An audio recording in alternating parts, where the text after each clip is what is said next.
நேயர்கள் எல்லாருக்கும் வணக்கம்.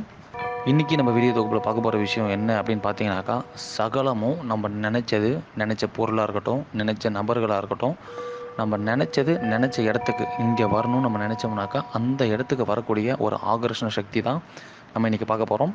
நீங்கள் நம்ம வீடியோ தொகுப்புக்கு புதுசாக இருந்தீங்க அப்படின்னாக்கா, மறக்காமல் நம்ம சேனலை சப்ஸ்கிரைப் பண்ணுங்கள், லைக் பண்ணுங்கள். உங்களுக்கு பிடிச்சவங்களுக்கு இதை நீங்கள் ஷேர் பண்ணுங்கள். ஏன்னா நீங்கள் பண்ணுற அந்த ஒரு சப்ஸ்கிரிப்ஷன் தான் என்னுடைய அடுத்த வீடியோவுக்கான ஒரு மிகப்பெரிய தூண்டுகோலாக இருக்கும்னு சொல்லிட்டு நான் ரொம்பவே ஃபீல் பண்ணுறேன். ஸோ அந்த வீடியோ நிறைய பேர் பார்க்குறீங்க, ஆனால் சப்ஸ்கிரைப் பண்ண மாட்டேன்றீங்க. ஒரு தம்பி மாதிரி நினச்சி நீங்கள் இதை பண்ணீங்க அப்படின்னாக்கா, உங்களுக்கு நெக்ஸ்ட்டு வந்து இதை விட நிறைய விஷயங்கள் வந்து ஒன்று ஒன்றா உங்களோட தேவைகளை பூர்த்தி ஆகக்கூடிய விஷயங்கள் நான் செய்து கொடுத்துட்ருக்கேன். இன்றைக்கி நம்ம வீடியோவை பற்றி பார்க்கலாம். இந்த இந்த பாகம் 1, பாகம் 2 இது மாதிரி நம்ம வந்து பேட்சாக ஷிஃப்ட்டாக பார்க்குறது என்ன அப்படின்னாக்கா, முழுக்க விநாயக பெருமானை மட்டுமே வச்சு வழிபடுற ஒரு பூஜை முறையில் தான் நம்ம இந்த இதில் பார்த்துக்கிட்டு இருக்கோம். உங்களுக்கே நல்லா தெரியும், நம்மளோட தமிழ் மக்களை பொறுத்த வரைக்கும் விநாயக பெருமானோட அருள் இல்லாமல் வேறு எந்த விதமான பூஜைகளும் நடக்காது. அது குலதெய்வ பூஜையாக இருக்கலாம், மாந்திரிக பூஜையாக இருக்கலாம், உங்களோட இஷ்ட தெய்வ பூஜையாகவே இருக்கலாம். நான் வந்து பெருமாளை கும்பிட்றவன், நான் காளியை வழிபடுறவன், நான் வந்து பாபாஜி கும்பிட்றேன், இந்த எந்த விதமான விஷயமா வேணா இருக்கலாம். இந்து மதத்தை பொறுத்த வரைக்கும் விநாயகரை வணங்காமல் வேறு எதை தொட்டாலும் அது பலிதமாகாது, வெற்றியின பெருமளவு தராதுன்றது தான் நம்மளுடைய மிகப்பெரிய நம்பிக்கை. அது உண்மையும் கூட. ஓகேங்களா?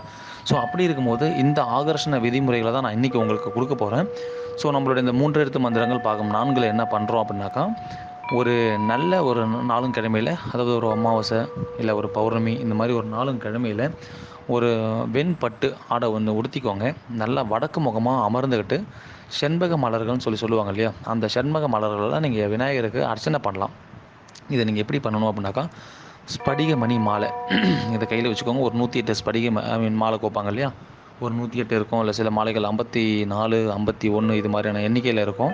அதை நீங்கள் வாங்கி வழக்கம் போல் அதை சுத்தி பண்ணிவிட்டு நீங்கள் தாராளமாக நீங்கள் கழுத்தில் அணிஞ்சிக்கலாம். அப்படி அணிஞ்சிக்கும் போது பார்த்தீங்கன்னாக்கா, இந்த ஒரு ஸ்படிக மணியை வலது கையால் தான் வச்சுருக்கணும். இடது கையில் மாலையை பிடிக்கக்கூடாது. வலது கையில் எடுத்துக்கிட்டு சென்முத்திரையில் லெஃப்ட் ஹேண்டில் வச்சுக்கிட்டு வடக்கு முகமாக அமர்ந்துக்கிட்டு ஓம் ரீங் கிளி, இவ்வளோ தாங்க மந்திரம். நம்மளோட இந்த 3 எழுத்து மந்திரத்தில் இது ஆகர்ஷண மந்திரம். இது ஓம் ரீங் கிளி. இதை வந்து நீங்கள் மேக்ஸிமம் ஒரு ஒரு நோட் புக்ஸ் போட்டு நீங்கள் எழுதி வச்சுக்கிட்டீங்க அப்படின்னா கூட நமக்கு இது நல்லாவே யூஸ்ஃபுல்லாக இருக்கும். இது நீங்கள் எந்த அளவுக்கு நீங்கள் வந்து ஒரு 1008 உருவம் நீங்கள் ஜெபிச்சுக்கிட்டே இருக்கீங்களோ அந்த அளவுக்கு ஒரு மிகப்பெரிய சக்தியை வந்து பார்த்தோன்னாக்கா நமக்கு அது கொடுக்கும் அப்படின்றத நான் வந்து உங்களுக்கு சொல்கிறேன். நீங்கள் இதை முயற்சி பண்ணி பாருங்கள், 100% வெற்றி அளிக்கும். நன்றி, வணக்கம்.